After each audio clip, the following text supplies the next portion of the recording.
Happy birthday to you. Happy birthday to you.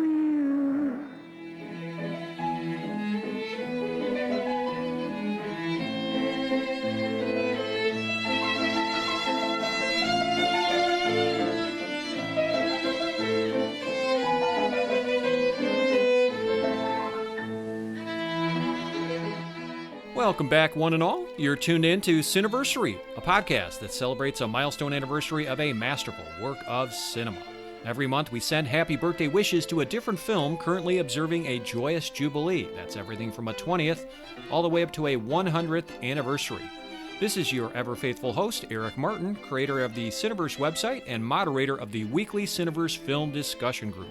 So, if you've been listening to this show the past 3 years, well, you know that we pride ourselves on fading films of fine vintage and exceptional quality, and we share these commemoration duties with carefully curated guests who've studied, critiqued, or, in some cases, have even been involved in the making of these movies.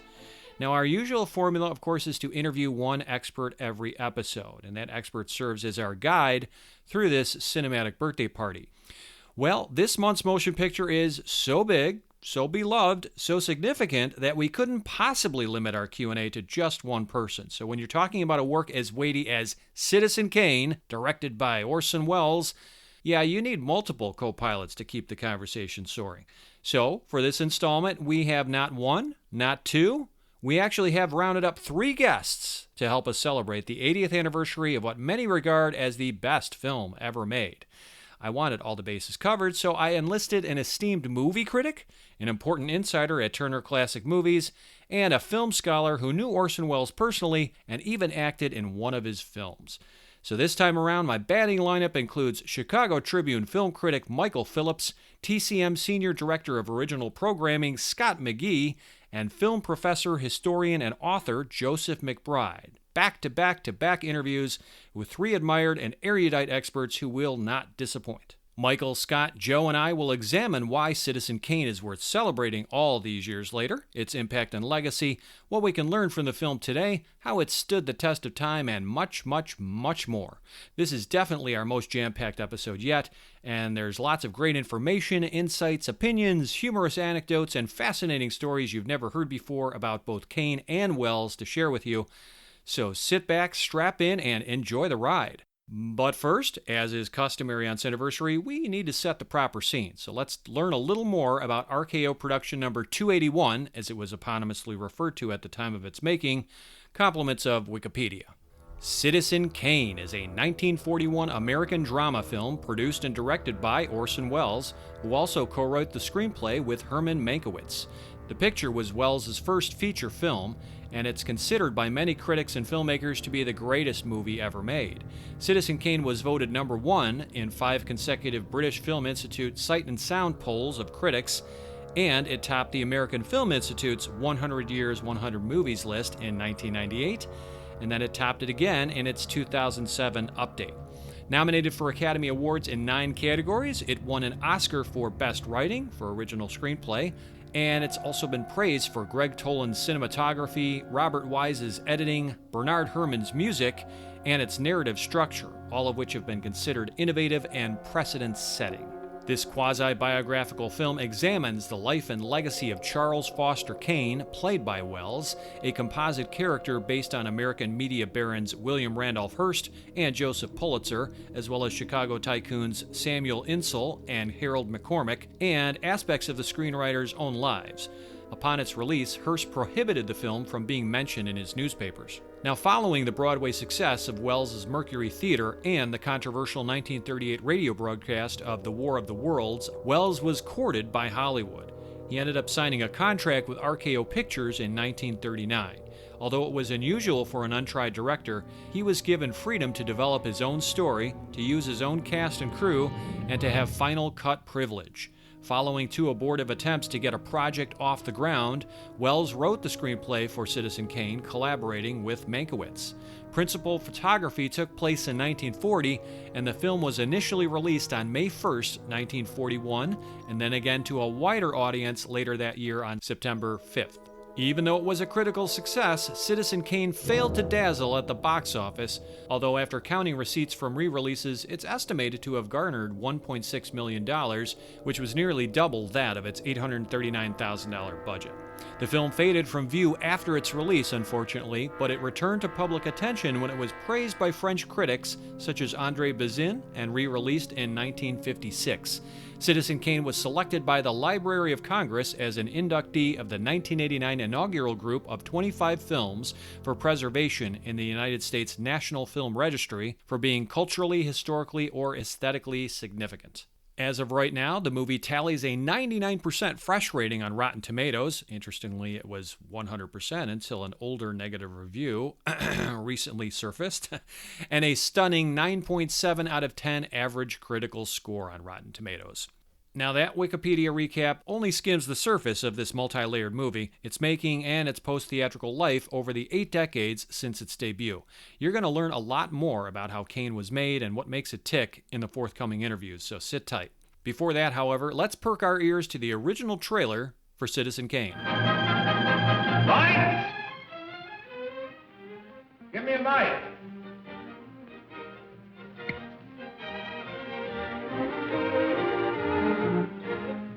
Thank you. How do you do, ladies and gentlemen? This is Orson Welles. I'm speaking for the Mercury Theater, and what follows is supposed to advertise our first motion picture. Citizen Kane is the title, and we hope it can correctly be called a coming attraction. It's certainly coming to this theater, and I think our Mercury actors make it an attraction. I'd like you to meet them. Speaking of attractions, well, the chorus girls are certainly an attraction, but frankly, ladies and gentlemen, we're just showing you the chorus girls for purposes of ballyhoo. It's pretty nice ballyhoo. But here's some of our real Mercury people. This is the first time you've seen most of them on the screen. Hey, give Joe a little light. Thanks. Now smile for the folks, Joe. Smile. Joseph Cotton, ladies and gentlemen. That's it. Joseph Cotton. I think you're going to see a lot of him. Here's Ruth Warwick, whom I know you love. Ruth. Look at the camera, Ruth. We caught Ruth with her hair up. And here's somebody you've all heard on the radio, so I don't have to tell you he's wonderful. Ray Collins. Dorothy Commongore is a name I'm going to repeat. Dorothy Commongore. I won't have to repeat it much longer. You'll be repeating it. And here's George Coulouris, who's a grand actor. I'll say that name again. George Coulouris. Watch it. Here comes Everett Sloane. Look out, Everett. Oops. Everett Sloane, ladies and gentlemen. He isn't necessarily a comedian. And here's one of the best actors in the world, Agnes Moorehead. I've said a lot of nice things, but Erskine Sanford deserves some more. Erskine Sanford. So does Paul. Paul Stewart, everybody. Citizen Kane is a modern American story about a man called Kane, Charles Foster Kane. I don't know how to tell you about him. There's so many things to say. I'll turn you over instead to the characters in the picture. As you'll see, they feel very strongly on the subject. Charles Foster Kane is... Sure, he started the war.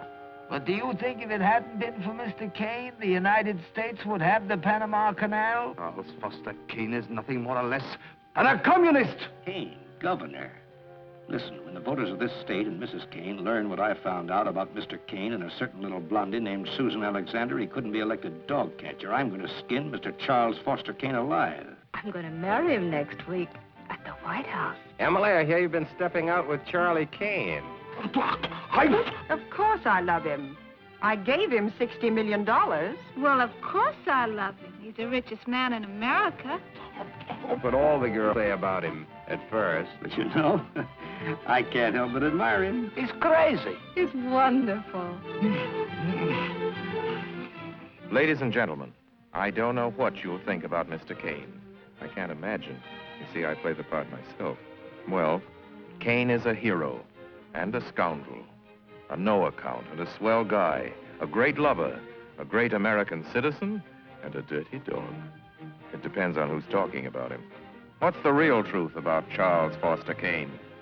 I wish you'd come to this theater when Citizen Kane plays here and decide for yourself.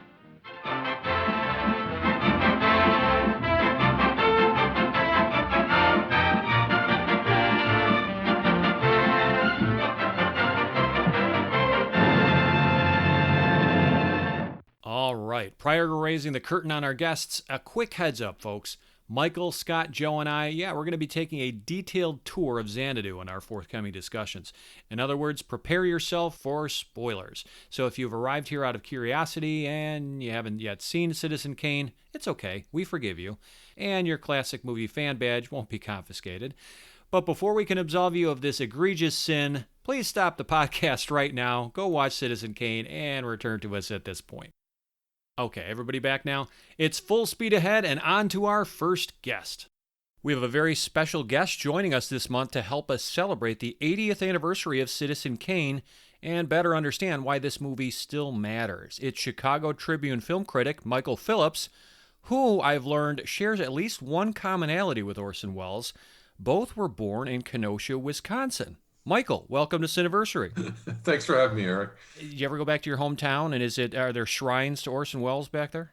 Yeah, and I'm bitter every time because there's no shrines to me, But, Welles had a very uneasy relationship with Kenosha, I think, because I think by the age of 2, I'm exaggerating, but at a very young age, I think he felt like this small town provincial burg is not for me, right. and he was often running. Took his talents to Woodstock, Illinois, and said sayonara, right? That's right. But it's kind of great to see, I think, little maybe bits and pieces of memories of his early years in Kenosha in not so much Kane, but in his second film, Magnificent Ambersons, which is, okay. The novel set in Indianapolis, not by name, but that was where it was, Booth Target, et cetera. Anyway, but I think memories of kind of what he thought about Kenosha are in there. But anyway, that's an interesting connection. Any other connections we don't know of? Did you do an Ancestry.com kind of lineage and find out that you share DNA or something? I will tell you one thing that sounds totally weird, though. My grandmother, Mary Gallagher, told me once that when I was first into movies as a kid, that she was asked out on a date by Maurice Bernstein, his guardian. Oh my! But the Jewish-Irish gulf was too great to span back in 1920, whatever, and so that was that. That was the end of that anecdote. But isn't that wild? All right, thanks, Michael, for that. But yeah, let's get into this. So when and where did you first view Citizen Kane, and where does this rank among Michael Phillips' personal favorites? Really high, and the naysayers and the people who say, it's not all that great, really, I don't have any patience for these people, but I'll try to explain without too much, snide asides, why I really love it. But I first saw it in high school. I was on the school newspaper staff. Mm-hmm. Here's how crazy we were for this film, which most of us saw in a film class taught by the woman who was also advisor of the newspaper, right? And we were so nuts for this film for a lot of different reasons that we had T-shirts made up that said, Kane and Rosebud live in G2. When G2 was the basement classroom where we did the newspaper at night. Oh, wow. So that if that isn't sort of pathetic film nerdism, we were 15, 16 years old, but it was just such a arresting combination of comedy, drama, straightforward, storytelling, completely fractured storytelling, the way it tells the story in a series of looping flashbacks and really, really kind of, even today, I think you show people this film if they're younger, if they're in high school and they haven't seen it, it's in a way it's as disorienting to many people now, in good ways, maybe not so good ways, but as it was in 1941, and that really says something. Yeah, I would agree. I think it's a challenging film, and challenging as a word, I'm not trying to say it's problematic. I mean challenging in a good way in terms of making you think. Making your brain kind of work a little extra hard to put the jigsaw puzzle pieces together, if you will. I think that's the filmmaker's intent here. And that fractured narrative style, again, it doesn't date. I think it's what helps keep Kane fresh and evergreen. Do you agree? Yeah, I totally agree. That's a good way to look at it. And I think it's not that it doesn't have any emotional appeal or emotional content, but it is not a film that goes for the heart. It goes more for the head or the subconscious even. And right. That's a different mission. We talked about on Film Spotting, we did a Casablanca look back about kind of its slipping reputation over the, in recent years, I guess, down from kind of the most beloved, one of the most beloved films of all time. Still is probably, but that's a film that purely works on a kind of a shameless emotional level. Of course. It's corn, and it's pulp romantic fiction, and I love it. Kane is not up to those things. Yeah. It just isn't. Mm-hmm. It's up to different sort of avenues, and I'm still discovering kind of what the ones that are appeal to me. It's interesting your comment there about how it appeals maybe more to your head than your heart. I would really agree personally here, because it's always been a juggle for me. Snicker, if you will, but growing up, Star Wars in 1977, that was like my Beatles on the Ed Sullivan moment for my generation. Okay. So for years, it was my favorite film. And that appealed, to my inner child, right? To my sense of wonder in the cinema. Right. But, got a little older, so It's a Wonderful Life. I get it. It's sentimental. It's sappy, but it appeals to the heart. And that's always been kind of ranking right up there as well. Get a little older, go to, film school, and start learning a little bit more about how cinema really works and some of the great works out there. And absolutely, Citizen Kane, it appeals to the head. For me, the film tops my list, although it didn't always, as I said. After a second or third viewing back in college, I was convinced this was the greatest film ever made. But I always count out this to the baseball argument. You can say that, for example, Babe Ruth was the greatest baseball player who ever played, yet you may believe that your hometown team's MVP is your favorite player, favorite versus greatest, right? Mm-hmm. And now, decades later, after some, seasoning as a cineast, I can say unequivocally that Kane is, for me, the absolute best of the bunch. It's both the GOAT and my personal favorite. So it has certainly risen in estimation for me over the years, and sounds like you as well. It's way up high. The one thing I'd amend is I don't want to just make it seem like it's a cold intellectual exercise, although it will always be too chilly for a lot of cinema taste. It's just not, quote, relatable or sympathetic or, the character. Well, that's what they say about Kubrick, too. But, hey, how can you argue with the genius of Kubrick, right? Exactly. And here's the thing. Kane is not just for the head. What it is a wondrous delight for the eye. Yes. Because it has made the visual texture and the visual personality of that film, nothing had ever been done remotely like it since the great silent directors. Right. And honestly, it's as hugely influential stylistically as Kane was visually. And God knows that Netflix, David Fincher Mank is ripping off the look of Kane while not really quite getting it, I think, every chance it can get. But it is such a series of kind of like tricks and miniatures and amazing sort of cinematic fluidity. One thing that occurred to me just recently, seeing it again for I don't know how many time, so many great film directors came out of the theater and have stage-trained technique and a stage-trained eye. Mm-hmm. And Wells somehow, in his first feature-length film, broke free of the proscenium arch and just sent that camera flying in and out of special effects, optical effects. The camera fluidity is amazing for Incredible. the first. That's different than most any other stage-trained great director that I know of. Yeah, again, first film, 25 years old, and he said he had the confidence of ignorance. He didn't know any better, according to his testimony of how were you able to pull this off? Come on, did you study extensively the masters before you?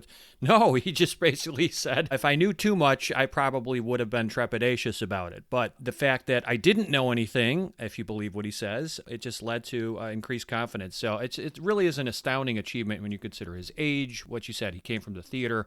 He was able to accomplish this in his first movie. We could talk for days about this, but let's shift here. I want to ask you, how does a film critic approach and appraise a movie like Citizen Kane? Is it blasphemy, Michael, to speak negatively in any way about this film among fellow critics or your followers, for that matter? No, hell no, it's not blasphemy. Who cares if your opinion isn't in line with sort of the received wisdom about a film's greatness. Okay. All you're trying to do when you write about it or think about any film that means that's worth writing or thinking about is just determining for yourself, why am I having the reaction and the response I'm having? Mm-hmm. And that is honestly such a difficult task right there that any sense of grappling with a film's reputation tends to be a dead end, I think, because while it's worth talking about, I think the dullest thing you can say about any great film or any negligible film is it doesn't live up to the hype. Mm. Well, first of all, who cares? And is it the film, is the hype the film's fault? Is it the filmmaker's fault? Rarely. So that issue, I think, is a little less fruitful to get into about, whether or not I love it as much as some or more than others. I do think when Citizen Kane got knocked off the Sight and Sound poll of greatest films of all time, which it had been at the top for many years, and it was knocked out by Vertigo, Hitchcock's Vertigo. Yeah, back in 2012, right? Right. And, that kicked up a whole new kind of storm of how can this be, or, it's about time, or whatever people thought about it. And I guess what it is a reminder of how personally we take even such a codified thing as like a list of greats, this and that. I don't know. We like films for different reasons. It took me years to even tolerate It's a Wonderful Life. And I know that's blasphemy. It took years for me to appreciate what some John Ford Westerns meant to the culture and meant to many critics. While I always loved a lot of Ford's work, I resisted, and to some degree, I still resist certain films like The Searchers. Okay. But why? I haven't really wrestled with that fully yet in a piece. So I'll work on it. With Kane and Wells, the interesting issue, I think, Eric, is where does it fit in your list of Orson Welles movies? I'd love to know that, actually. What is the top of the list for you for Welles? You're asking me personally? Yeah, why not? You're the host. I am not a Wells scholar in terms of knowing A to Z, his life or his work, but boy, I sure pride myself on learning as much as I can and seeing.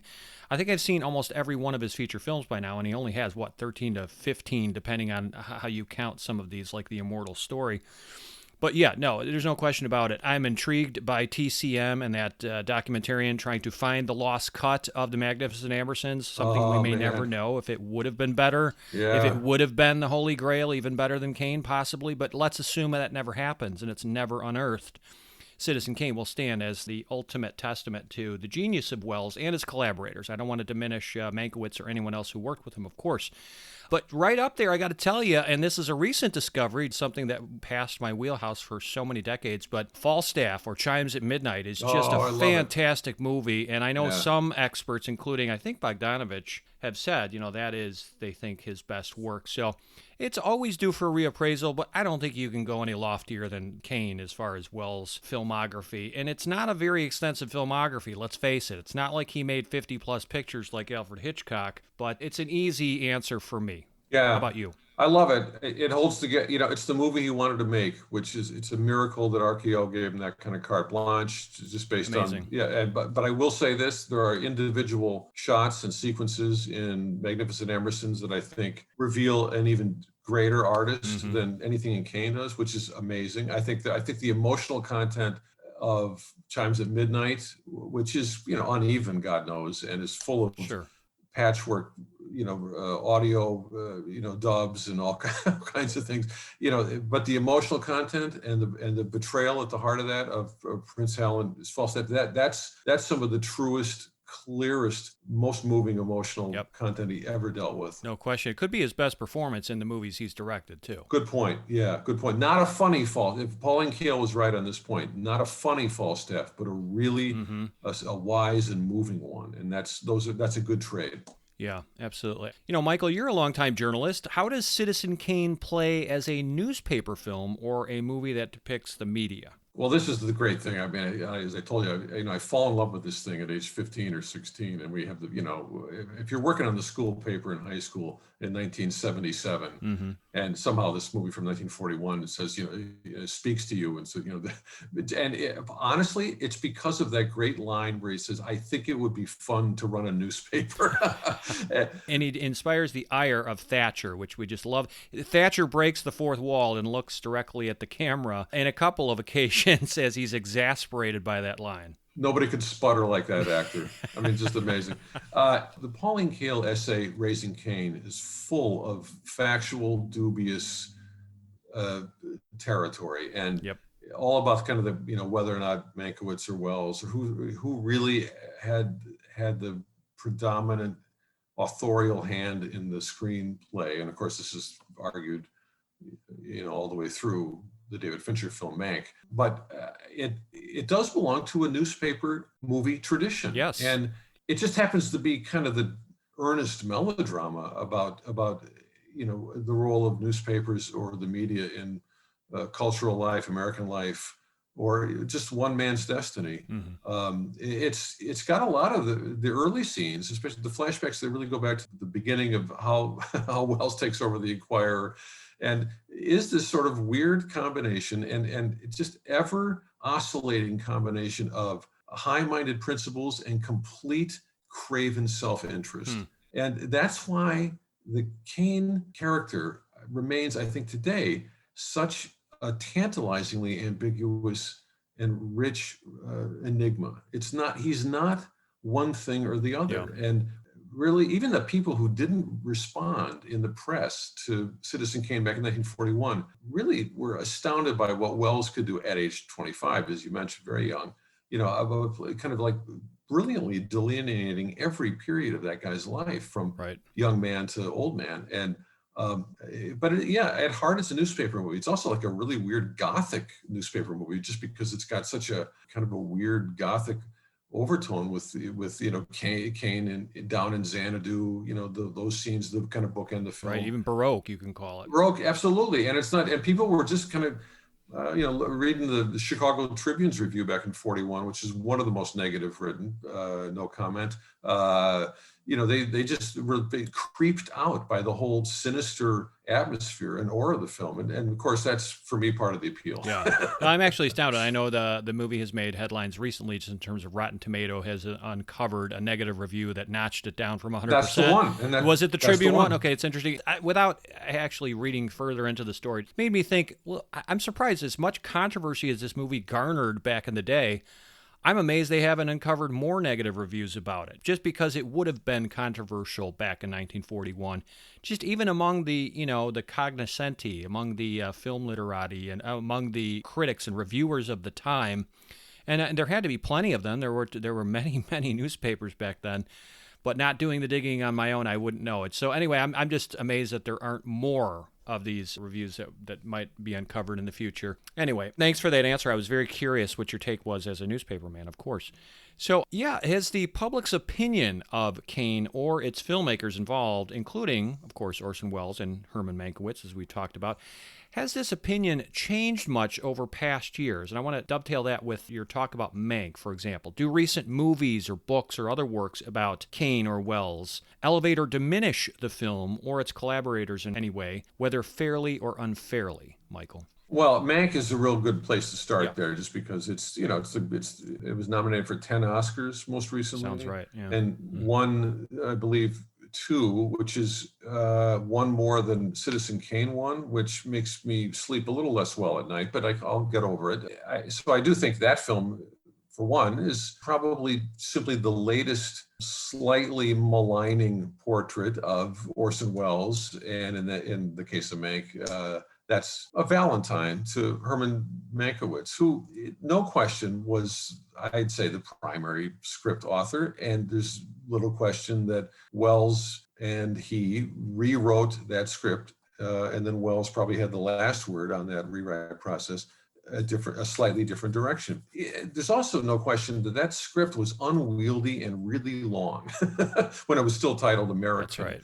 I think it's a fascinating compromise how those two work together. And I think the Wellesians out there, who are really strict Wellesians, who really believe that they don't even want to talk about Mankiewicz's contribution, which is kind of nuts to me, because Mankiewicz is a fascinating character and was worth a biography, and it actually was worth a slightly better biography than David Fincher gave us. But these battles over Welles's reputation and his greatness, and whether or not he really squandered his talent, and whether or not Kane, as you mentioned, is really all that. And well, of course, I do think it's all that. But, it never does any film a favor to be parked at the number one spot for year after year after year of, say, something like the Sight and Sound International poll. It just doesn't. People have an innate response to seeing something like that, of simply wanting to take it down a peg, argue with it. And it, it's honestly worth arguing, because, whatever. To say one film is greater than another would imply that they had identical aesthetic missions or something, which is not true. So Yeah, no, I mean, it's a fascinating argument.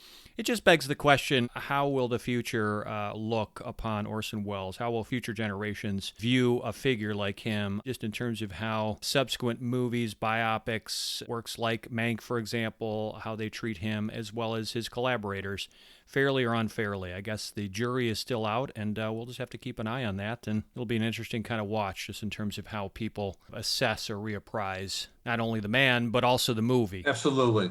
You know what I think of when I think of Citizen Kane? I think of what Roger Ebert said. One of his most useful reminders is that it's not what a movie is about, it's how it is about it. That's Citizen Kane in a nutshell. It's how that movie was made. It's how it looks. It's how it dares to tell its story and keep you guessing about this enigma's true intentions or his strengths and weaknesses as a human being, all of it. That is why I think 50, 100 years from now, if we are caring at all about how movies are or were told and made, I think that's why we're always going to come back to this director. And I really do hope that a lot of people, look, in a perfect world, we will see that Wells cut of Magnificent Ambersons, and we can really look at what might have been a film that is arguably in some ways even greater than Kane. But as is, my God, what a calling card. I mean, it is by far the greatest first film ever made. And it seems nuts to argue. No, I think if he had died after this film was released, I think Wells' reputation would have been already cemented. And the fact that we got anything further from him at all, despite the kind of Hollywood blacklisting of him and so forth, the pariah nature and the retreat to Europe, the scrabbling for funds to make his European productions, it's all gravy to me. So I think his genius is well on display here. And genius of working with great collaborators. It's not all about Wells. Greg Toland, my God, right? He's a hero. Greg Toland, and the credit he gets was unprecedented, I think, in Hollywood, because it's almost, he gets, his name is as big as Wells. That's right. They share a title card on the credits at the very end, which was unprecedented, and I think well-deserved, so no question. Instead of us giving a present to Citizen Kane on his 80th birthday, I think the film continues to bestow its gifts on audiences. So, Michael, what is Citizen Kane's greatest gift to viewers? I think it's dazzling to the eye, and every second it's playing some sort of amazing trick on that same set of eyes. And that's a miracle. I mean, to me, and I think a film that has a tonal range between tragedy and slapstick and this really sharp Herman Mankiewicz verbal sparring that's just funny up against, it's sort of a very interesting kind of political and socioeconomic wisdom. That film is up to a hell of a lot. And I do find it the opposite of pretentious, frankly, as a film, because it's, when you talk about the moral of a movie or the moral of the story of Charles Foster Kane, I hate to invoke Donald Trump, but for an unproduced documentary, Errol Morris, the documentary filmmaker, interviewed Trump years ago before he was our president. And, because of allegedly Trump's favorite movie was Citizen Kane. That's right. And he said, on that tape, the one smart thing the guy ever said in his life which is like, money isn't everything. That's what he got out of it. And I suppose if you really wanted to boil the narrative of Citizen Kane down, yes, it's absolute power corrupts absolutely, and absolute yearning for wealth leaves you a hollow man. Money can't buy you love. I love it, and it's as simple as that. And it's that's not why I love that movie for really what it says. It's really more about the Ebert dictum of how it's saying it, and it's a reminder that movies are a profoundly visual medium. And my God, Orson Welles was a master right away. Oh, well said, Michael. If you bear with me, I want to briefly tell you my answer here. I think there's so many gifts to choose from.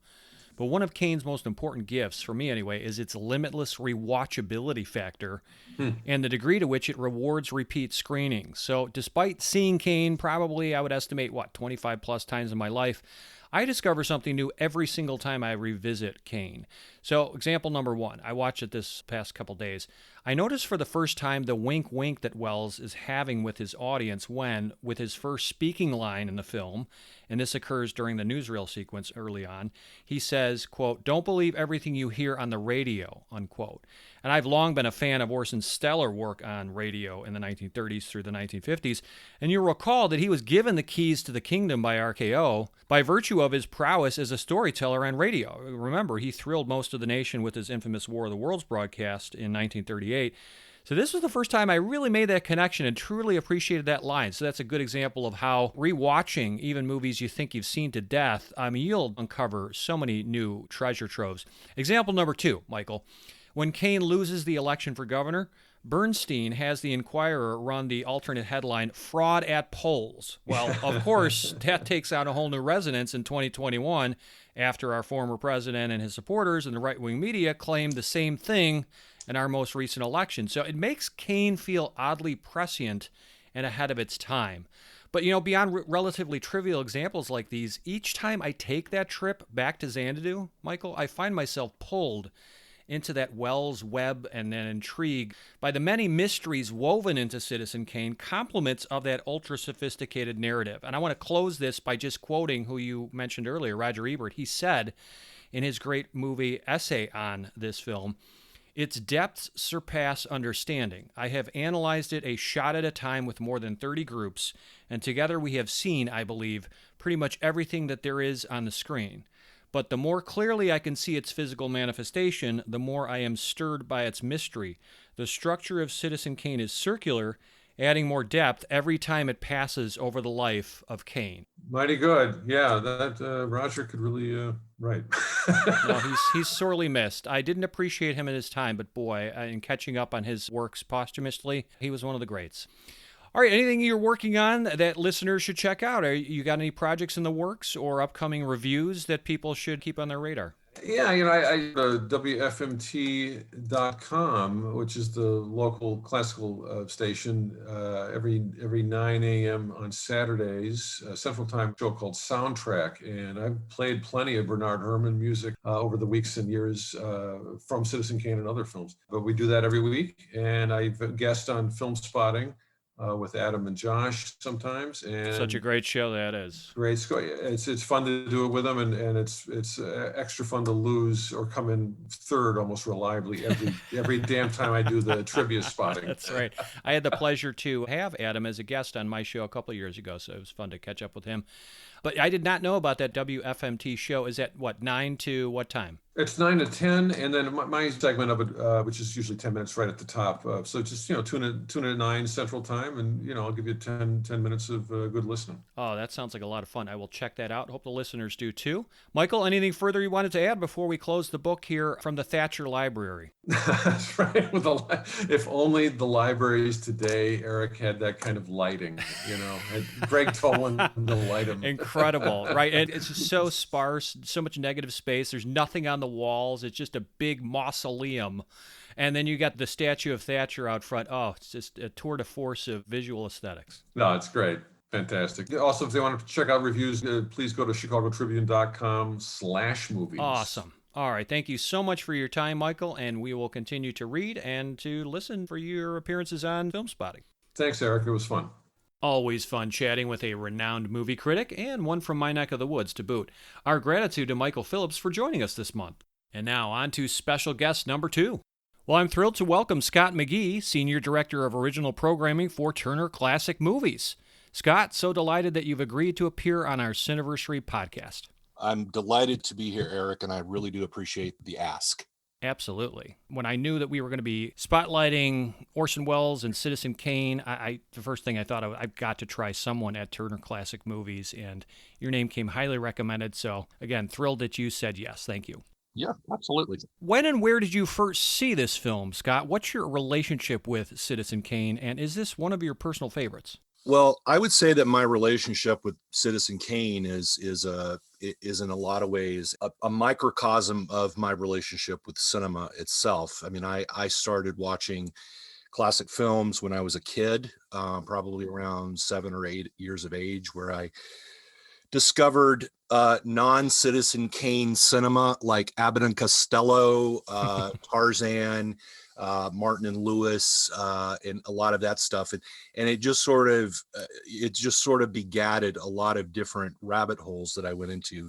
So after Abbott and Costello, I started watching Universal monster films, and then got into a little bit of film noir, and then that introduced me to the whole element of German expressionism, of how that idea and that aesthetic plays in noir.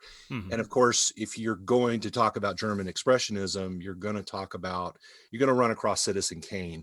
So I'm sure that I saw Kane first, probably because I grew up in the Atlanta area, and so WTBS, which was Ted Turner's flagship station, showed a lot of these films, even though at the time he didn't own them. I was going to ask, right? No, he didn't own them until he bought the library, I think, in '86. Okay. So before that, I had been watching WTBS, where a lot of these films were running in syndication for years and years and years.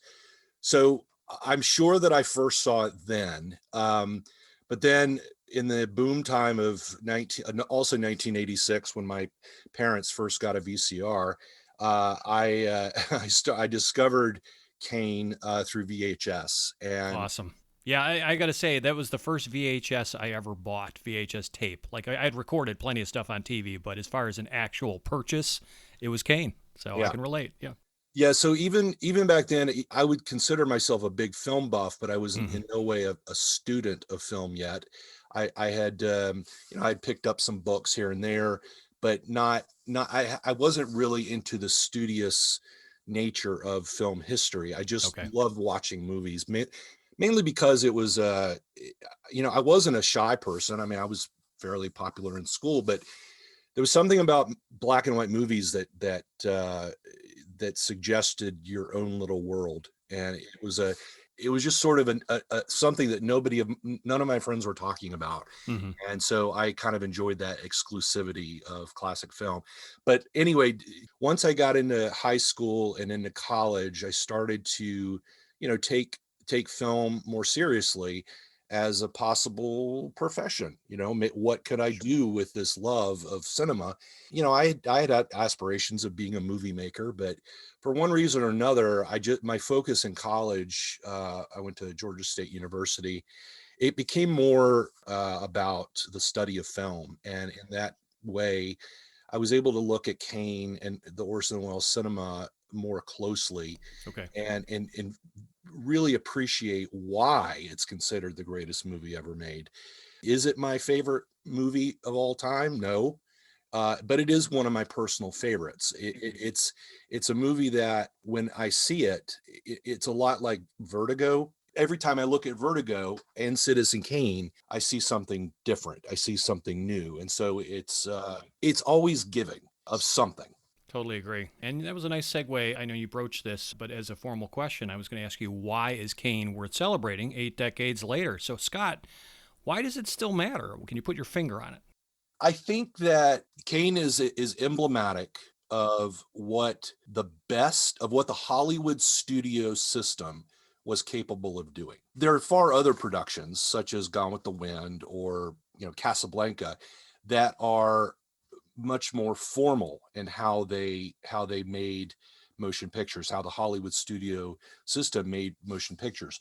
But Kane, with the same craftsmen, with the same technicians, with the same artists behind the scenes, if the studio system, if the moguls had allowed other filmmakers like Orson Welles to have his so-called own personal train set, I believe that's how Welles had referred to his unit of making Citizen Kane.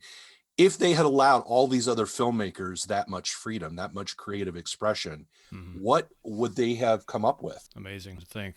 I think Citizen Kane is sort of the alter ego, almost the id of the public face of Hollywood filmmaking. And don't get me wrong, I love Hollywood filmmaking. Casablanca, that's a movie. That's one of the few movies that I can see in one sitting and then immediately start over again. I'm totally with you there, Scott. Peas in a pod there. This is in no way a detraction of what standard Hollywood filmmaking is all about. Sure. But Kane represents, I think, an artistic milestone, an artistic elevation that Hollywood could have attained more of. There could have been more Citizen Kanes. Mm-hmm. And in some ways there were. I mean, there were other filmmakers who worked independent of the studio system and achieved incredible motion pictures, but not quite to the degree of Citizen Kane. So I think it matters because as I mentioned at the top, it's still endlessly fascinating. It's always giving something of its secrets of how Wells and Greg Tolan, the cinematographer, and all of the other people behind the camera, how they approach this film. It's not all laid bare on the screen upon first viewing. It's sometimes you have to watch third, fourth, or fifth viewing to really start to unpeel that onion. Yeah, and talking with Michael Phillips, this was my major point about part of the reason it still matters is it rewards repeat viewings. Like, I mean, I've seen Kane at least 25 plus times. I stopped counting, of course, but just this most recent watch, I mean, I'm noticing things that I never saw before, a couple of new things, and it speaks to your point, which is it's a very giving film. As far as why it's worth celebrating 8 decades later, my take is that it's a miracle the film survived at all, if you know anything about its history, right? You consider that William Randolph Hearst, upon whose life it is loosely based, he tried to have it destroyed, as did many studio moguls, as well as members of the media who worked for Hearst. So everybody was out for the throat of this film at the time.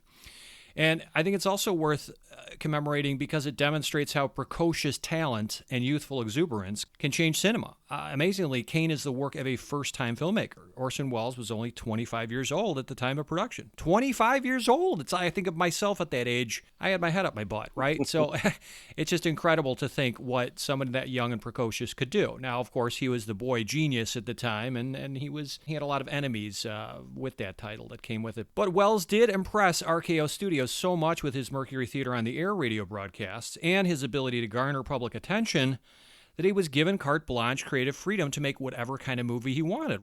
And he and his troupe proved that, you were talking about this, that given unchecked artistic autonomy, they could create a work of lasting brilliance that, at the time at least, broke and rewrote many of the rules of narrative cinema.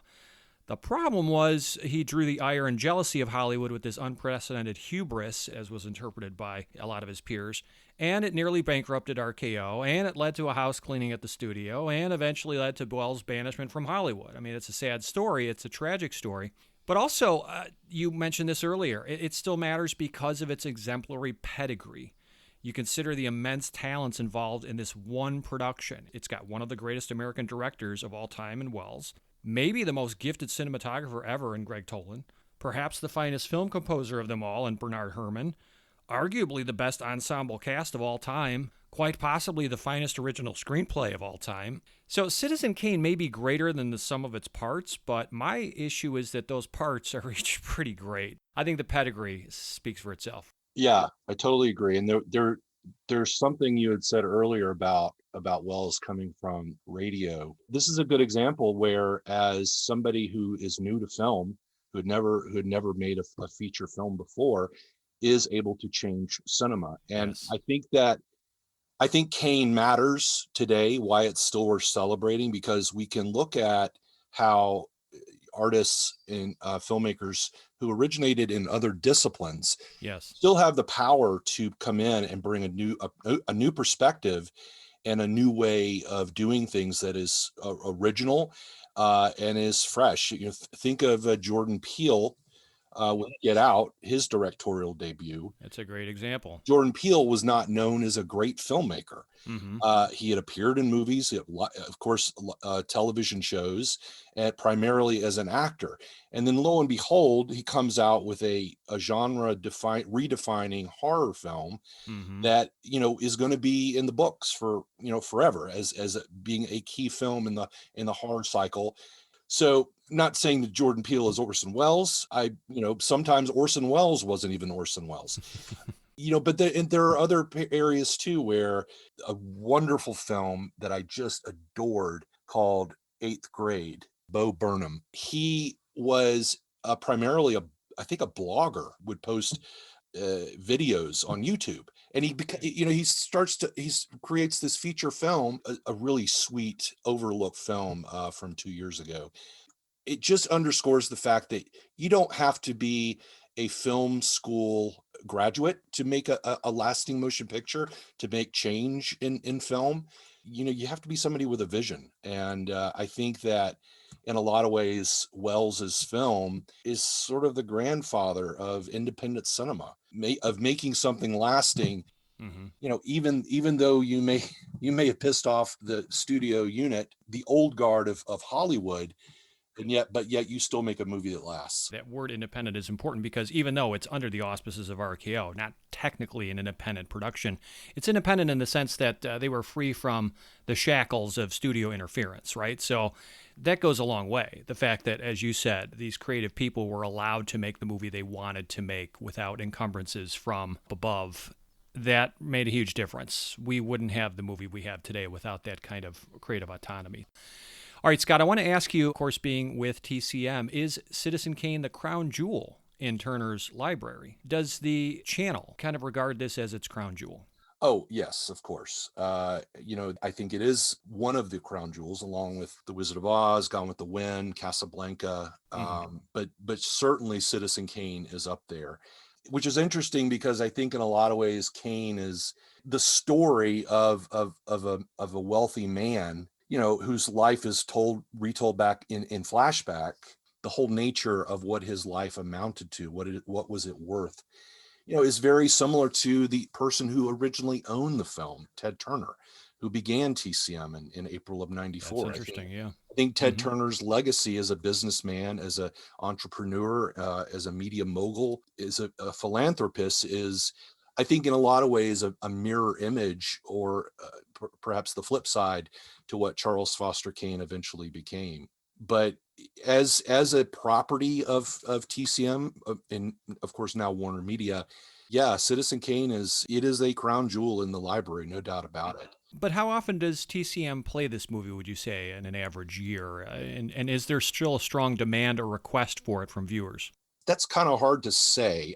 Even though I am in the programming department, I don't know how often our, regular films like Singin' in the Rain are played on an annual basis. Okay. I'm sure it's like 4 or 5 times, if not more. We certainly have the freedom to play it as much as we want, but right. The thing about TCM is that we don't ever show a movie just to show a movie. There's every film in the schedule, from the weekdays to the primetime hours, all over the weekend. Every film there is showing for a reason, whether it's because of somebody's birthday, or it's part of a major theme that month, or it's part of one of the franchises like The Essentials or Silent Sunday Nights. There's always a reason for it to be there. And so Citizen Kane, some years it might play more than others. It just depends on what the programming dictates. I don't know if we're playing it for the 80th anniversary. I would be shocked if we didn't. We're really good at recognizing anniversaries for the most part. Sure. I know there's kind of 2 anniversaries. There's May 1st, when it was first seen. Later in September, I believe, is when it was more widely distributed. So maybe you've got something coming up in the fall as well. Maybe so. And I will say that, in regards to your question about strong demand, we have a franchise that we used to do on a monthly basis. We're doing a little bit less often now, called Guest Programmer, where we have a celebrity or a well-known personage of some sort come on and co-host a night of films that he or she hit. That's a lot of fun. That's a great aspect of the TCM lineup. It's awesome. Yeah. So Citizen Kane is often chosen by guest programmers. I would imagine, yeah. I recall, I think William Friedkin picked it because Kane is his favorite film, I believe. And many others picked it, including several years ago. I think this was back in 2006, maybe. Donald Trump was a guest programmer. That's right. This has garnered quite a bit of media attention in this 80th anniversary year. I'm finding more and more stories about that. Yeah. The other 2 films he picked that night were The African Queen and Gone with the Wind, and Citizen Kane aired last that night. I can't say that Donald Trump was all that knowledgeable about the film. I mean, he did have some of the facts correct, but his insight into the film was a bit lacking. And, I think one of the lessons that he had articulated about the film was that when Kane was attacked, he attacked back. And that's what I do. That's his modus operandi, as he put it. When I'm attacked, I attack back. And that's what he garnered from Citizen Kane, which is funny. Anyway, so there are big fans of the movie, both big and small, and so it is. I think it speaks to people on several different levels. Do you think that carrying the reputation of, quote, best film ever made, unquote, is it a blessing or a curse for this movie? I mean, is it impossible for Kane to live up to those expectations for young and future generations who will want to watch it for the first time and maybe want to see what all the hype is about? That is a question I think is rooted very much in a poll that was I think it was first taken in 1952, a poll conducted by Sight and Sound, part of the British Film Institute. And what Sight and Sound did was they do a 10-year poll where every 10 years they take a questionnaire for film critics and for filmmakers around the world. And they are asked, each of those people who are polled are asked to come up with a top 10 list and a ranking of the top 10 films of cinema, of world cinema, not just Hollywood cinema. And I think starting in 52, Kane started to appear at the top. Every 10 years after, from 52, 62, 72 and on, up until 2012, it was consistently ranked at number one. Yeah, I think starting in 62 for 5 straight decades, it was number one. There you go. Thank you. 62 was the first year it was number one. So I think because of that poll and because it had earned this international reputation, courtesy of the Sight and Sound poll that there was no other poll like it in the world, I think it earned that reputation as the so-called greatest movie ever made. And I think some people sort of grew tiresome of it. They felt like, oh, well, it's just because of this one poll that it's considered greatest film ever made. Can we really honestly come up with the single greatest film ever made? And so I think in a lot of ways, and answer your question, I think it was a curse, because people who were introduced to the film, even though they had never seen Citizen Kane, they probably knew it by reputation as being the so-called greatest movie. Probably not just from school books or from teaching, but also from jokes. People would make comic jokes about Citizen Kane, and they would know it by reputation without having ever seen the film. So these new people, these young and future generations that you spoke of in your question, they come to the film almost with their guard up. Right. Like, prove to me that you're the greatest film ever made. And it's already got strikes against it with younger generations, I'm assuming. It's black and white. It's old. They probably don't know any or most of the names involved. So, again, it's already an uphill battle, right? And so it's kind of like what you're saying, impress me. And it's going to be hard to live up to those expectations. Would you agree? I totally agree, especially in the sense that the reason why Kane was such a groundbreaking shock to the system in 1941 is because it employed, in a way that propelled the story forward, it used techniques that we now all take for granted.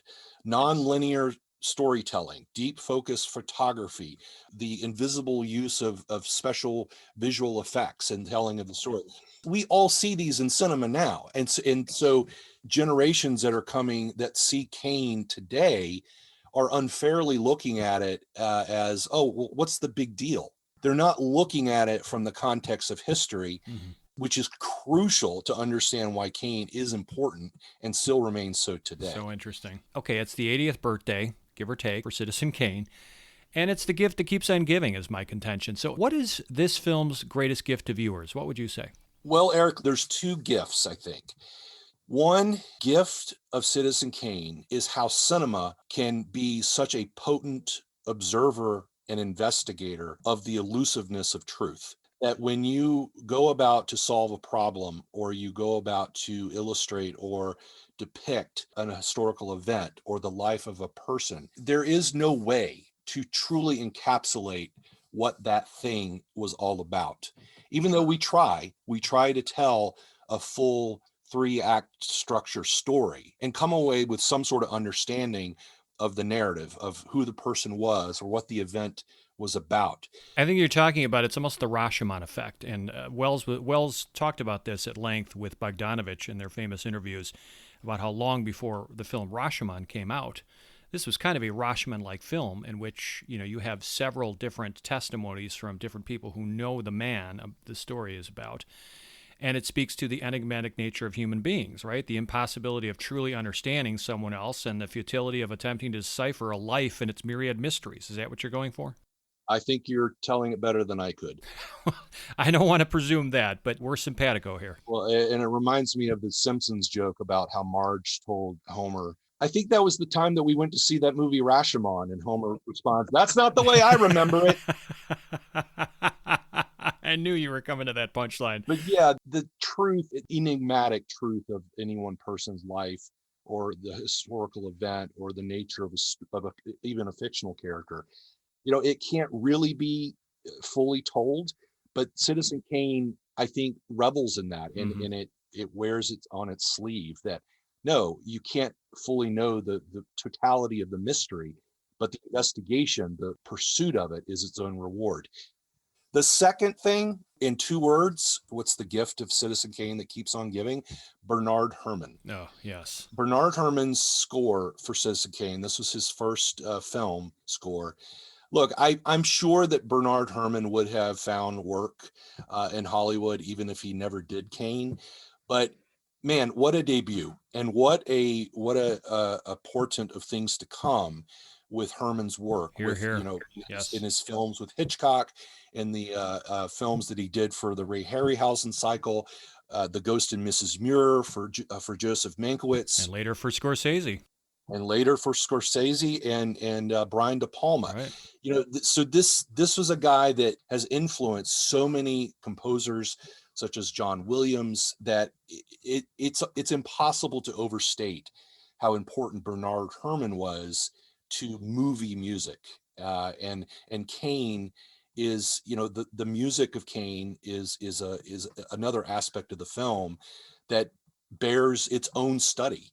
And its own appreciation. When you think about the score, I can only relate to my opinion here. You tell me if you disagree, but I don't pay attention much to the score in this movie the first few times I've seen Kane, but it's the subsequent viewings where it just seeps into your consciousness. It just kind of digs itself in there, and you recall different, I don't want to say leitmotifs because there's not a lot of repeated music per se, but just this brooding, passionate kind of underscore of a score that, again, burrows its way into your mind. And every time I see it, I look forward to hearing the strains, to hearing the different musical discords and chords of, tension and stress and melancholy infused in that score. Do you agree? I do agree. It is a rich experience just to hear the music. Absolutely. Even independent of the film itself. Sure.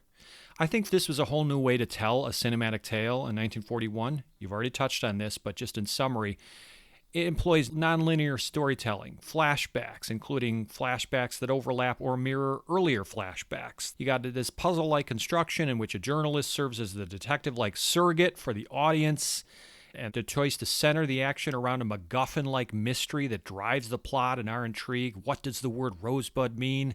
Does it really matter? Well, it drives the whole story. It's so interesting as a conceit.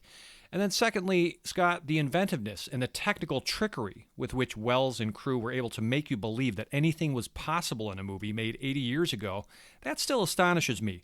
Despite all the technical limitations of the day, such as the fact, for example, that split diopter lenses had not yet been invented to make deep focus possible. Didn't matter. Toland found a way to make it happen. Real ceilings for interior shots could not be constructed because the microphones could not be hidden. They found a way around it. They put muslin up on the ceiling to hide the microphone. They didn't have completely mobile, lightweight cameras that could shoot anywhere desired. And yet, you get that great shot where the camera swoops in past the neon sign and down through the skylight. It's just incredible. So, by using things like crafty makeup and brilliant matte paintings and chiaroscuro lighting design, documentary-like realism effects in the newsreel sequence, optical effects like you think of the Hall of Mirrors shot, and so many other bravura techniques in unique and memorable ways, the filmmakers, they fashioned undoubtedly the most stylistically diverse, visually exciting picture ever made up to that time. I think most experts would agree on that. And it's no wonder to me that Citizen Kane continues to be regarded as possibly the most influential and awe-inducing movie ever crafted, even 8 decades following its debut. Every inventive technique, every creative problem that they approached and solved in the making of the film was there for a reason. The last thing that Citizen Kane, that Orson Welles and Toland and the rest could ever be accused of doing is using gimmicks. The whole notion of the dissolves, of the hidden dissolves, and the chiaroscuro lighting, and the showing of the ceiling, of the low angle lenses, all of that was there for a reason, to propel the story and to encapsulate and concisely tell the story in a way that was able to get unnecessary exposition off of the page. No question about it. Think of when we first when we flash back to Kane growing up. We see him playing in the snow,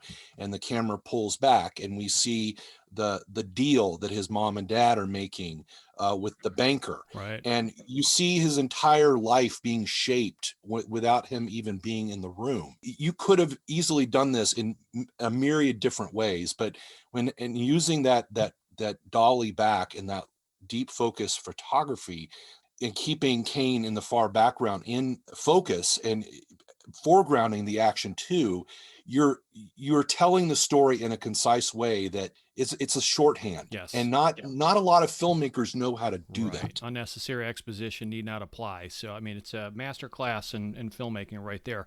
All right, Scott, all good things must come to an end, they say, but let's catch up with you and what you're working on lately. Do you have any projects in the works, any special events with TCM that folks should check out? Well, let's see, not with TCM that I can share at the moment, but I can say that I am working on a book. I've been working on a book for some time on stunt work in the movies. Oh, cool.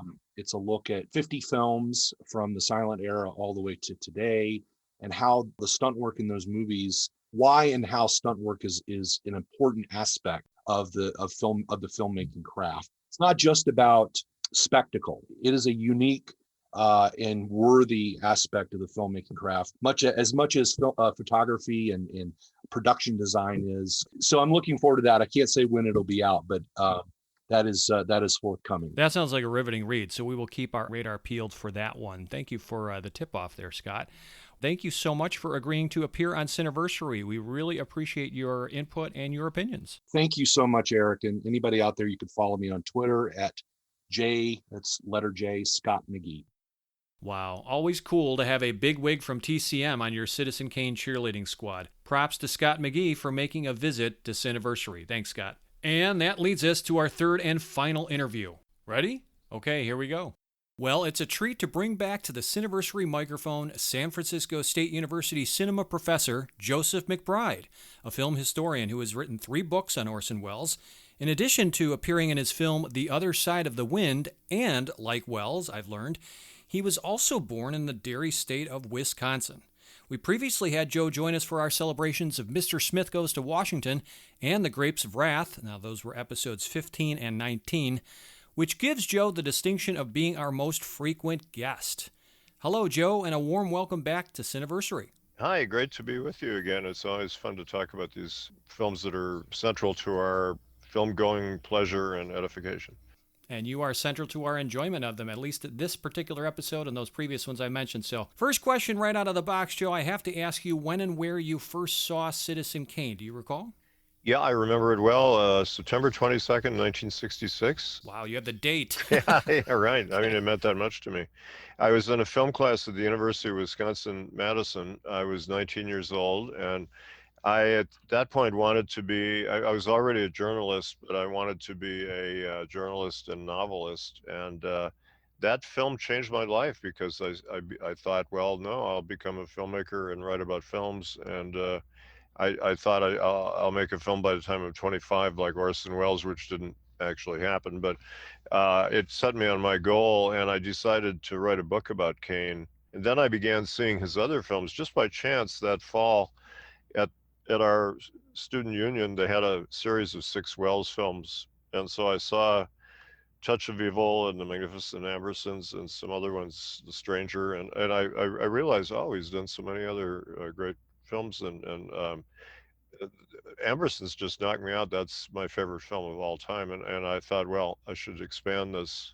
Gradually, I thought I'll expand it into a study of his entire body of work as the director up to that point. Wow, that's quite a journey. So where does Citizen Kane rank among your favorite Wells films, as well as maybe favorite movies ever? Is it up there? It's up there. The problem I have is that I've seen it so often that I got kind of OD'd on it after a while. What I did was somehow I managed to get a 16 millimeter print of it. I didn't own it, but I borrowed it from somebody. I don't know even how. And I would watch it over and over again. It was my cinematic textbook. And so I have the film kind of memorized. I could, I know all the dialogue before they speak, and I know all the shots. And I lost track of how often I saw it. I saw it, I think, 60 times in about 4 years. And since then, it's over 100, and I've lost track. But I also had the script of the film, which is my favorite screenplay of all time, by Herman Mankiewicz and Orson Welles. At the Wisconsin Historical Society on our campus, they have a small collection of Welles's papers, actually the papers of his attorney, L. Arnold Weisberger, and one of them is a script of Kane. So I went up there with my little portable typewriter for a month, and I typed a copy, an exact copy of the script. Oh my, wow. I couldn't afford to Xerox it. I was so poor.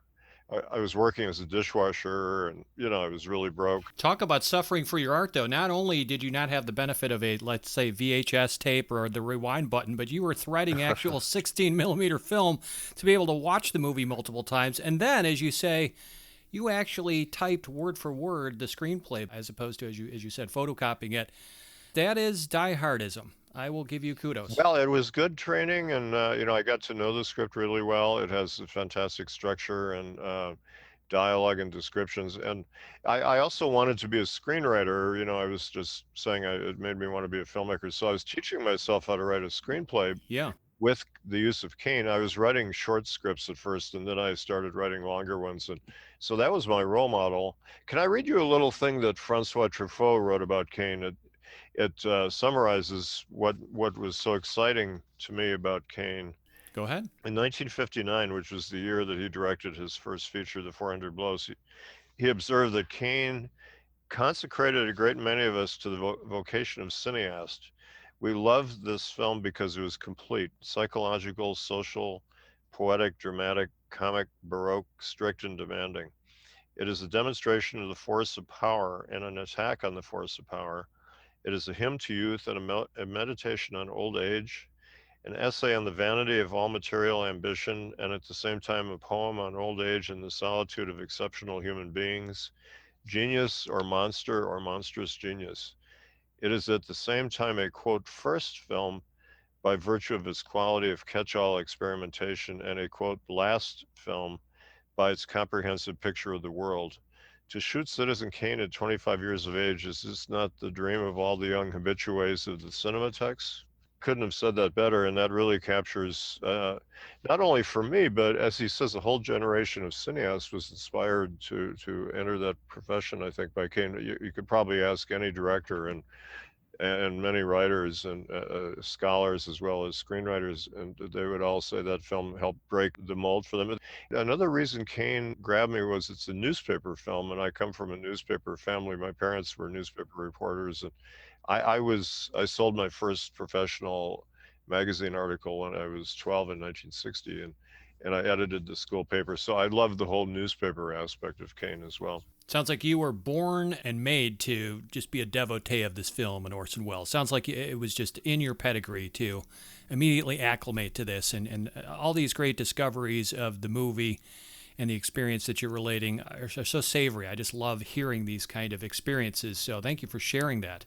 Thank you. I also like the fact that, he was young. I mean, that was a big deal because, most of the filmmakers that I admired then were old guys. I mean, he wasn't young in 1966. Well, he was, in his 50s, but he seemed old to me at the time. But the fact that he made it when he was 24 and 25 was astounding to me, and it was astounding to everybody at the time. No question. But also the fact that he was from Wisconsin was a thrill to me. That a kid from Wisconsin could go out and revolutionize the film business was inspiring. Absolutely. I want to ask you how and why Kane is such an important and innovative sociocultural and artistic artifact. So, in other words, in what ways was Citizen Kane influential on cinema and popular culture, for that matter, or set trends in any way? Yeah, that's a big question, and people have written whole books, about the myriad things about Kane that are influential. Just one thing I could mention is that it's kind of a meta film. It's about filmmaking and it's about the media. That's very far ahead of its time for a filmmaker to comment satirically and critically on the media, because Kane is a media baron. He's a newspaper baron, and William Randolph Hearst is his partial model. And but Hearst was also a film producer, et cetera. And Wells had been a man of the radio and the theater. So the films after Kane's death, it has a whole newsreel, which is one of the most wonderful parts of the film. It's a spoof newsreel, a spoof of the March of Time. Right. It very cleverly, in a very sophisticated way, encompasses sort of the growth of film from the silent days to 1941, showing different styles of filmmaking and old scratchy film speeded up and things the way people would have seen it at the time. And it really is kind of a tour of the cinematic medium right there. And then the rest of the film is an investigation. Let's go beyond the superficial aspects of the media, the slick newsreel, kind of time style approach to character, and dig into who really was this guy. And so that's a critique of the media too, that the media are superficial and that we need to delve more deeply into human nature, and that's what the film becomes. I mean, you're just giving us one example, and there's myriad examples, of course, but just this meta-film aspect of Kane, which, we could talk volumes about, just that particular topic, right? I want to talk briefly, just to kind of give a roundup. I think it would do a service to our audience, especially those a little less familiar with the innovative approaches in Citizen Kane, just to kind of rattle off a few of the more creative uses of some of these techniques, for example. Much has been spoken about the use of deep focus shots with amazing depth of field. Much has been talked about in terms of the complex camera movements, the use of subjective camera in Kane, the incredible lighting and cinematography, the chiaroscuro-style high-contrast lighting, the fantastic use of visual effects, the matte paintings, the animation, the trick photography, the makeup effects, the low-angled shots showing the ceilings, of course, the unconventional narrative storytelling, the use of flashbacks, the non-linear storytelling for that matter, long uninterrupted shots and takes, the puzzle-like construction, the complex message, the flashbacks that seem to kind of mirror and overlap other flashbacks in the story. All of these things as a great bouillabaisse. Maybe not the first instances of their kind ever used in cinema, but in terms of an amalgamation of all these tricks and techniques used creatively in such a way for the first time. Well, I'm glad you qualified that at the end, because one thing I always say to students, and I bear this in mind when I write, be very wary of using the word first when you deal with film history, because you can often find that actually somebody did it back in 1908 or 1912 or whatever. And also we're missing 90% of silent films, so we don't even know what was done. And films resurface, and then you find out, oh, this film did this back in 1920 or something. And for example, ceilings on the set, a lot was made of that, but Stagecoach had done that in 1939. Is that John right? Ford's. Okay. Sure. That was Wells's cinematic textbook, like Kane was for me. When I told him that I had seen Kane 60 times, he said, "How can you see any film 60 times?" And I said, "Well, you saw Stagecoach 40 times in 1 month." And he said, "Well, I didn't actually watch it." He said, "What I did was every night for a month, I would sit there at RKO in a screening room with some different expert in a particular field, like, an editor, a composer, a costume person, or set designer, whatever. And we would sit there and talk through the film, and he or she would, point out, this is how they did this and this is how they did that." But Stagecoach has ceilings and sets and some low angles. Did not know that. Okay. Yeah, and but Kane does it in a more flamboyant way that calls attention to it. I think that's what grabbed people, because Wells put the camera in under the floor. They actually built, not only did they build sort of wooden platforms on the sets so they could shoot from below the floor, but they also took jackhammers and broke up some of the concrete floors and dug. Was that a first of its kind, Joe, from what you understand? Like, is this the first time that they're building trenches for cameras in the floor and so forth? Well, I don't know about in the studio. I'm sure everything was done before, but certainly Mhm. trenches. I mean, there are pictures of John Ford shooting The Iron Horse in 1924 where he and two cameramen are underneath a train tracks. But Wells and Greg Toland, his great cinematographer, probably the greatest cameraman of all time, experimented very freely. It's an experimental film. It draws from some avant-garde techniques. But what do you know in terms of Kane was definitely the first? What was it the first in?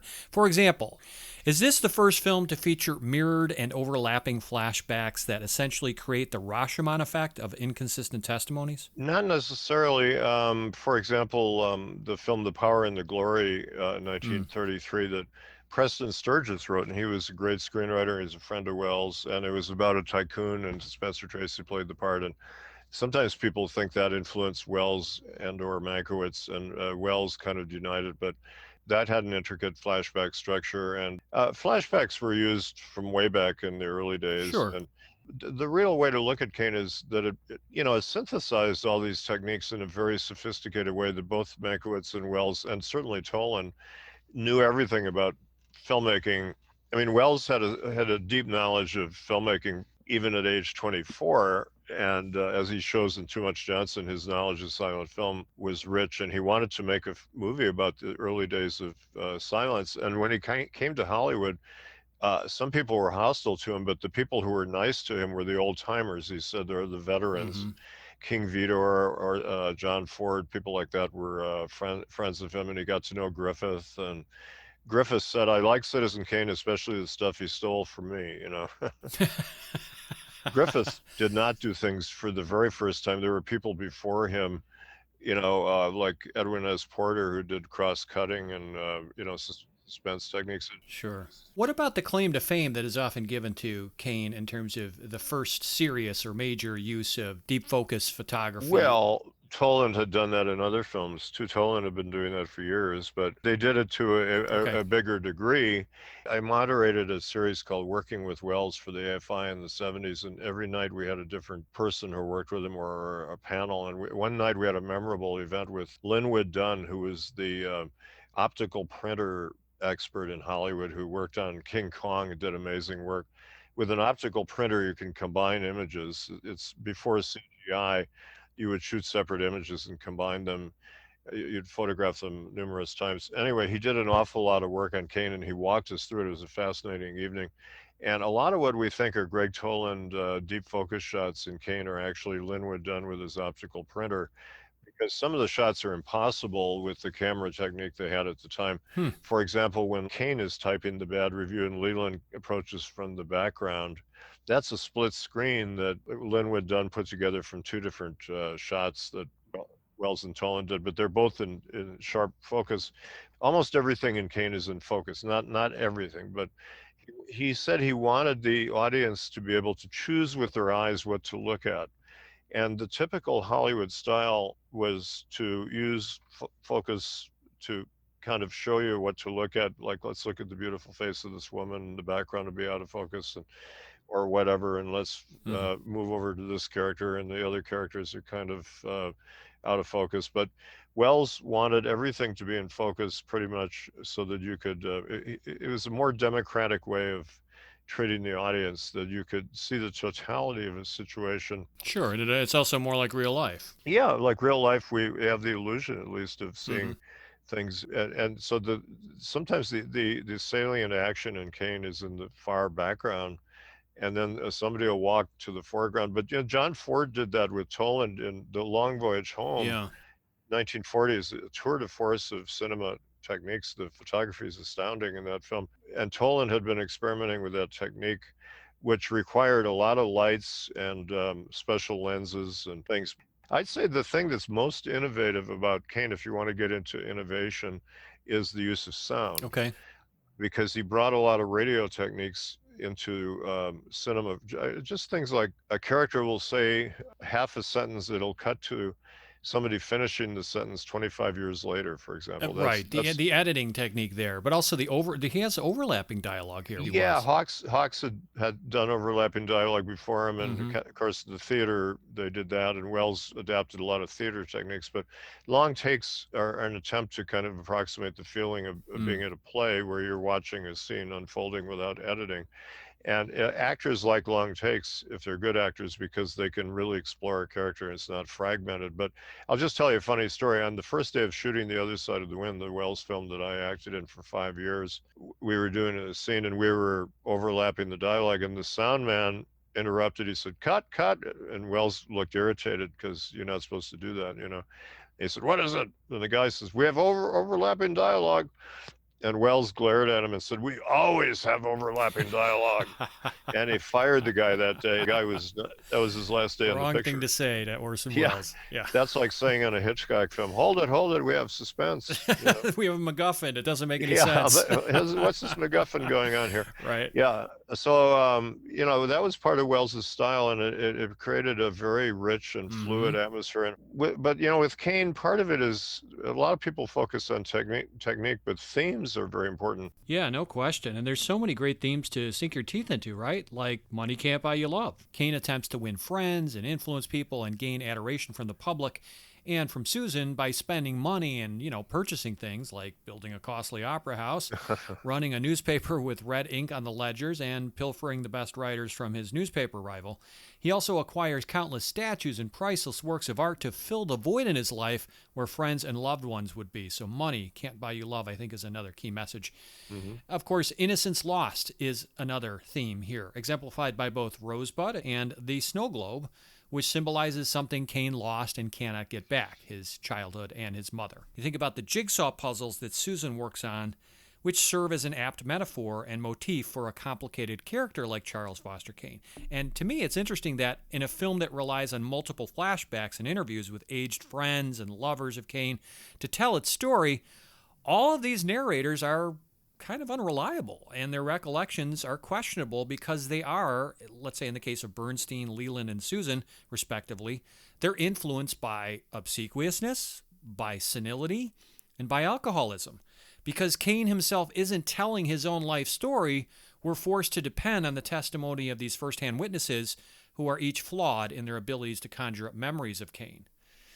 And then you talked about the power of the media and the moguls who run the media. Now, Kane is an amalgamation of several real-life tycoons, as Wells had tried to explain, but particularly Hearst, William Randolph Hearst, whose money and influence and ego swayed public opinion, and who was nearly successful in having this film buried and destroyed. And Kane's larger-than-life persona as a media baron, you could make a case that lives on today in a figure like, let's say, Rupert Murdoch. Sure. No, I think that's prescient in so many ways. It's endlessly current. I'll just tell one little story that I think is really important and most people don't know, but Robert Wise told me this, and he was the editor of Kane. When Hearst was actually trying to, you know, stop the film, they made an offer. MGM, Louis B. Mayer, and various moguls made an offer to RKO for $800,000, which was about the cost of the film, and they were going to buy it and burn it. And they were, George Schaefer was Wells's great champion at RKO, the head of production, and he didn't want to do that. But they had a screening at Radio City Music Hall in the projection room for the heads of the New York companies that ran the studios and their attorneys, and Wells, and Wise was there.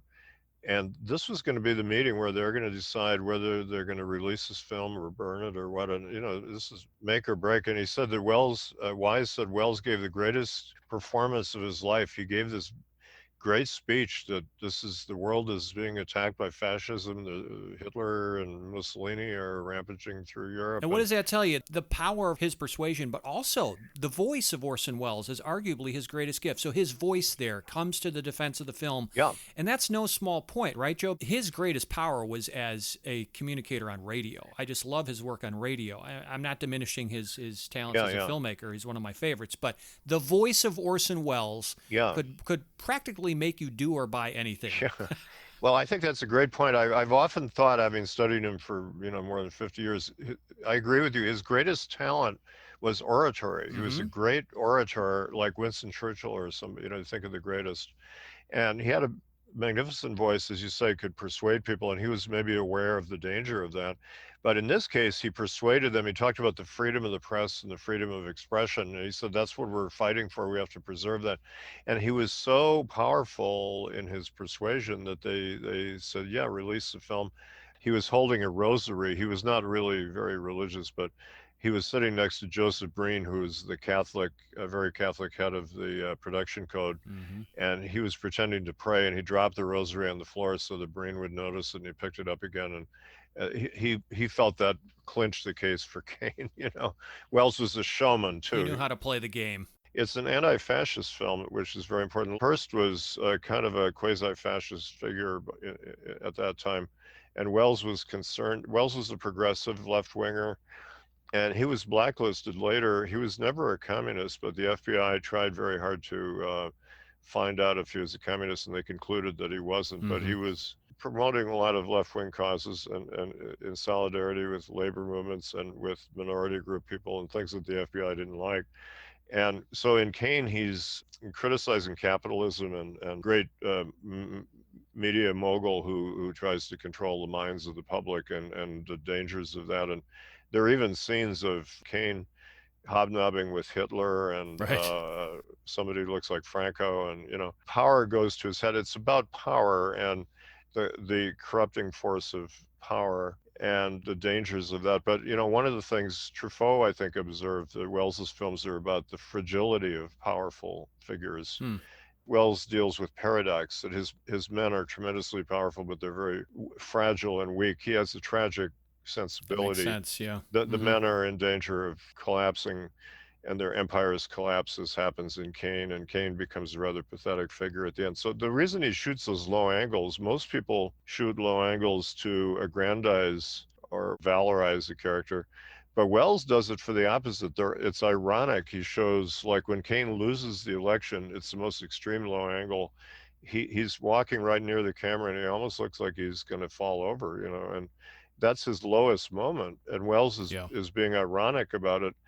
And usually, if you want to show somebody weak, you put the camera above them and show them as this kind of a small figure. But Wells does the opposite. He operates by paradox, and so his films are complex. And also, Kane is not completely a figure that we don't like. We kind of enjoy his rascality, and he's kind of a rebel in his own way, but within the field of journalism. And then he gets off the rails when he tries to be a politician, but he's an unscrupulous yellow journalist like Hearst was too. And Bogdanovich said to him, Kane is more sympathetic in the film than in the script. Why is that? And Wells said, that's true, but he said, I found out a lot about him as I played the character. And that's part of what an artist does. You don't just demonize people or treat them as role models. Unfortunately, I think we do that too much today. People are into simplistic notions of character, and the studios foster that. But no, this is an important point you bring up, Joe, which is if Kane is not a sympathetic/empathetic figure, the movie is much less effective because he needs to be complex. He needs to be complicated. And you need to have some rooting interest in him, even though much of the picture you despise a lot of what he stands for and his, tyrannical kind of fascistic approaches to human beings and his arrogance. But yet, you do feel sorry for him in several scenes. And you recall what happened to him in his childhood. And so this is very, very important, that emotional context, right? Yeah, Kane sometimes is seen as a rather cold film, and I guess it is to some extent because we have quite a distance from him in some ways. But that, Kane is a critical, analytical study. However, the childhood is very important, and he's wrenched from his mother. I mean, his mother sells him to a bank. I still want to write about that sometime. What's that about? A mother selling the child to a bank? My gosh. And painful for her, you could see, but it's a horrible, tragic thing. And he doesn't see her again. And the film portrays him as a unloved character who's takes it out on people in terms of power, and the way he treats his wife Susan Alexander and is tyrannical. And there's a great, Wells was a great director of actors. I think the greatest director of actors ever in films. Wow. And the cast is amazing. A lot of them are his Mercury players from the theater and radio. And Joseph Cotton, Dorothy Commodore, George Coulouris, Everett Sloane, maybe my favorite character in the film, Mr. Bernstein. So many good ones, yes. And a great screenplay. And Mankiewicz brought a lot of newspaper savvy to the film, and the dialogue is very rich, full of humor and wit. Some of the best ever. Some of the best lines. Some of the most quotable lines ever. Yeah, and very rich and deep. And, you know, actually cut to the chase in the film. The search for Rosebud, Wells always thought was the one weakness in the film. He thought it was kind of a gimmick. Dollar store Freud or something. Yeah, he said, right? yeah. Dollar book Freud, I think he called it. There you go. But I think it works, and it works in different ways because partly he undercuts it. That at the end of the film, he said he wrote the speech where Thompson, the newspaperman, who I focused on earlier, nobody had ever paid attention to this shadowy newspaper guy, but he's our surrogate figure. He's trying to find out. He's trying to penetrate the mystery of Kane, and he becomes more empathetic as the film goes along. If you look at his progression, he starts out being kind of a jaded, cynical newspaper guy or newsreel guy, and then he becomes more he becomes more caring about Kane. But at the end of the film, some other reporter says, "I bet if you found out what that rosebud meant, it would have explained everything." And he says, "No, I don't think so. I don't think any word can explain a man's life." He gives a little speech about that to the other reporters in the midst of this great hall at Xanadu. And Wells wrote that. He said to take the Mickey off of Rosebud. And so he's basically saying human nature is a mystery we can't totally penetrate. Right. Human beings are very complex, and I've learned over the years that people are made up of parts. You know, we have good parts and bad parts, and we have arrogant parts, and we have humble parts, and we have kind parts and cruel parts, and they don't always mesh. And that's why the film has that kaleidoscopic structure and style, that trying to penetrate the puzzle of human nature. It goes beyond one man. It's kind of human nature in general. And then the camera leaves Thompson, and there's a wonderful tracking shot over all the detritus of his life, and it goes to the sled, and next to it, if you look carefully, is a picture of Kane and his mother, and the loving cup that his employees gave him after he announced his first marriage impending. And so these are the people he loved and lost. And this guy comes and picks up the sled, this workman who doesn't care, doesn't know what it is, and throws it in the fire. We get this feeling like, well, in some way this does partially answer the question who he was, but in some ways it doesn't. You know, it's a dual symbol. And then the smoke goes up into the sky, and Wells follows that. And ashes to ashes is almost a message there, right? Yeah, we'll never totally understand this man, but that's part of his fascination. That's part of why we study human nature. Wells was deeply versed in Shakespeare and the classical. His films have a lot of affinities with Greek tragedies, and they deal with the mysteries of human nature, and that's part of what keeps his film an object of study. We can go back to it many times. So, Joe, this is a birthday celebration after all, 80th anniversary of Citizen Kane.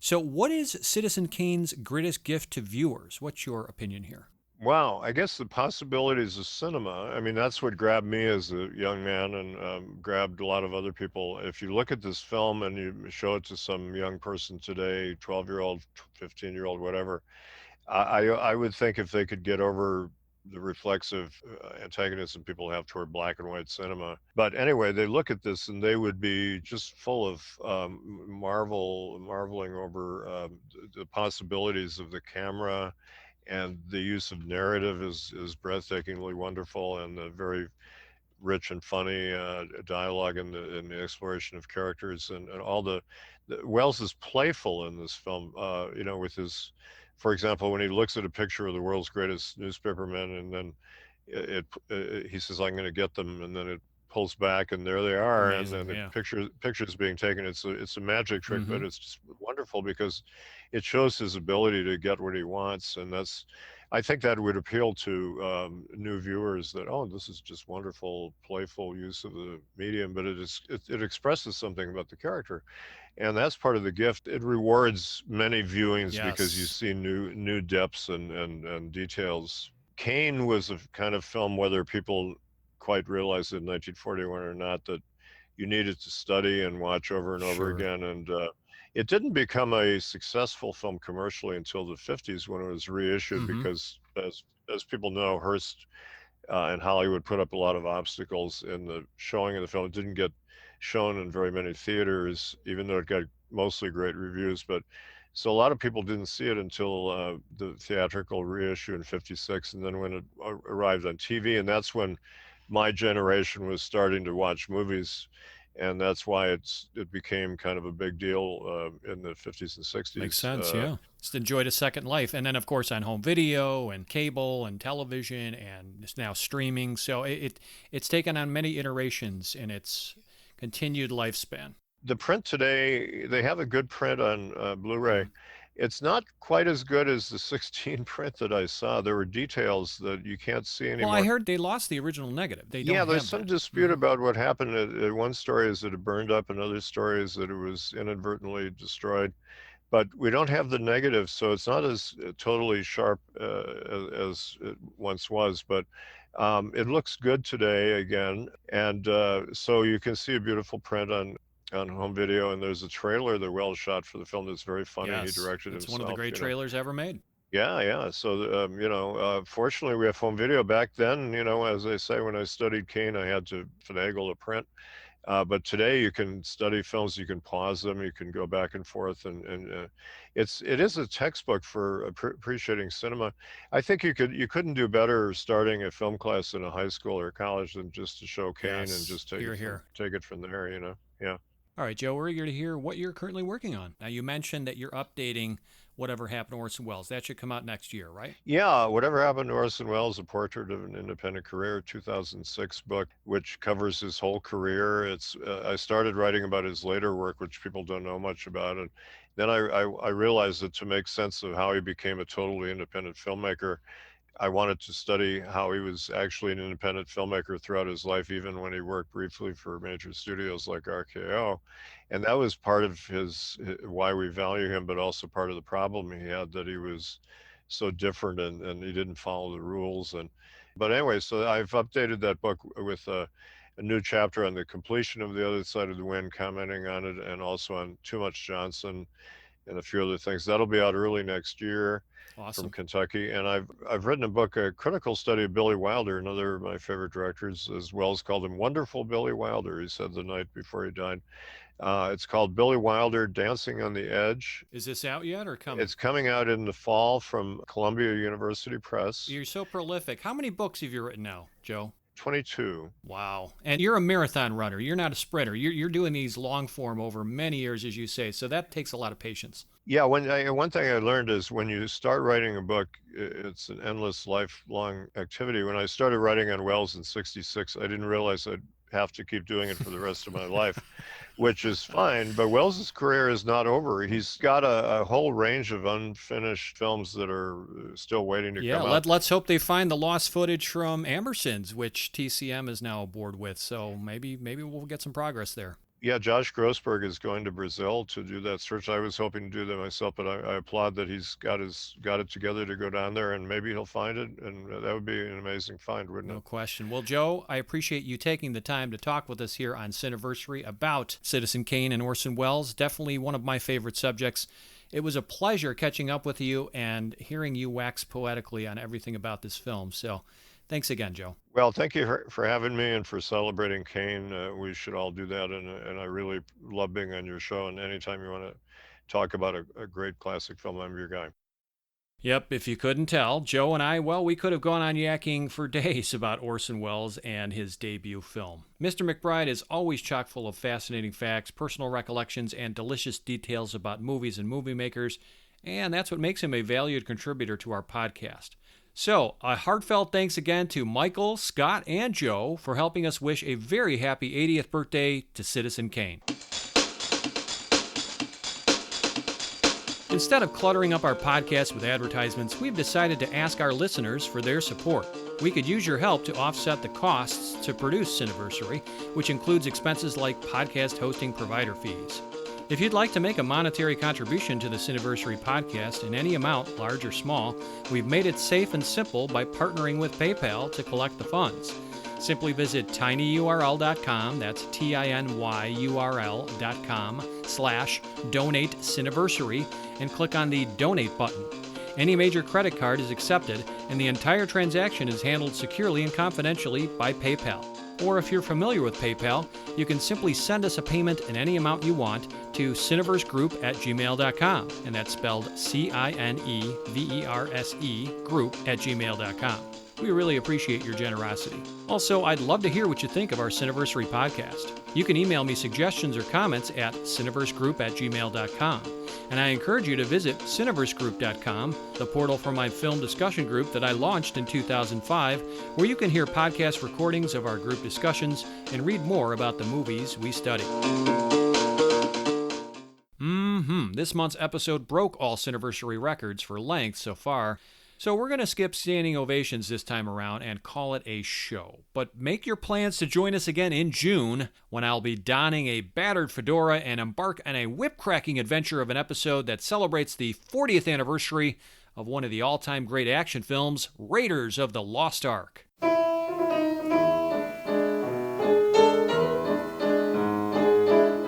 This has been your humble host, Eric Martin, reminding you to butter up that popcorn, live a big screen surround sound life, and cherish those classic movies, because they're not getting older, they're getting better. As always, thanks for listening.